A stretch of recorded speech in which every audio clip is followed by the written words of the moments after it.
আমের আইসক্রিম বানানোর জন্য এখানে আম পুড়িয়ে তারপরে সেটা খোসা ছাড়িয়ে ভালো করে এখানে কাঠটা বার করে নিচ্ছি, আর চিনিও দিয়ে গুঁড়ো করে নিয়েছি। আমের কাঠটা বার করার পর এর ভেতরে চিনি দিয়ে দিচ্ছি। চিনিটা দিয়ে ভালো করে এর সাথে মিশিয়ে নেব। চিনিটা গুঁড়ো করে নিয়েছি তাহলে ভালো হবে। আর এর ভেতরে বিট নুন দিয়ে দিচ্ছি, আর এটা কালারের জন্য দিয়ে দিচ্ছি ফুড কালার। তো ফুড কালার না থাকলে এটা স্কিপ করতে পারেন, কোনো ব্যাপার না। তো ফুড কালারটা দিয়ে ভালো করে এর সাথে মিশিয়ে নিচ্ছি। আপনারা যদি এভাবে বানিয়ে না থাকেন তো বানিয়ে খেয়ে দেখবেন, খুবই ভালো হয়। আর এরপর একটা আইসক্রিম কন্টেনার নিয়ে তার ভেতরে আমি দিয়ে দিচ্ছি।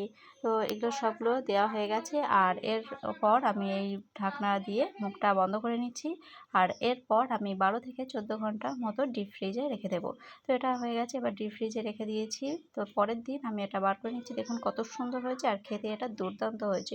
তো আপনারা এটা বানিয়ে ফেলুন, আর ভালো লাগলে লাইক কমেন্ট শেয়ার করে দিন।